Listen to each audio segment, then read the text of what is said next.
So I want to go through a coaching tutorial for getting into your handstand. So really importantly, things about handstand is positioning of the rib cage and positioning of the hips. Now it's really important to know how to position your body prior to inverting yourself, so you've got more awareness of your body through space. So when you're going to be in your handstand position with the arms overhead, one of the most important things is to make sure your spine doesn't really arch away. So you want to have that ability to go hands overhead and then bring the rib cage down. So you're actively engaging the abdominals just to flatten the ribs down into space.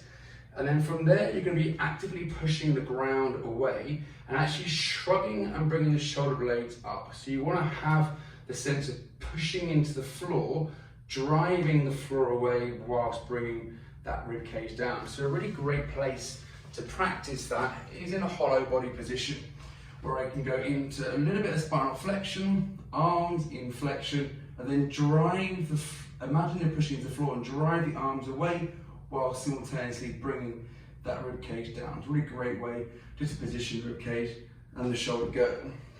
And then from there, thinking about hip position, because the next thing that's going to happen when you're inverted is that the pelvis is going to tip forward too much. So really getting a hold of the glutes, squeezing those buttocks, tailbone tuck, and then turning the thighs out. So you've got good anchorage from the glutes going against the pelvis. And once again, we can use that hollow body position to pattern that pelvic alignment as well.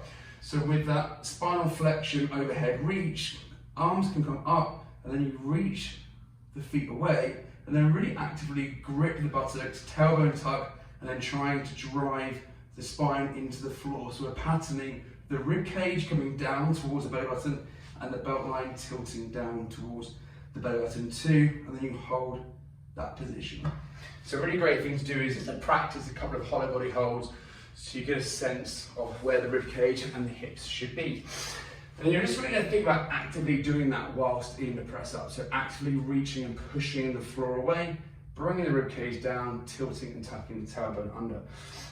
So for setup with the chin up, the handstand push up, I'd suggest to go about the length of your foot away from the wall. That's where the fingertips are going to be.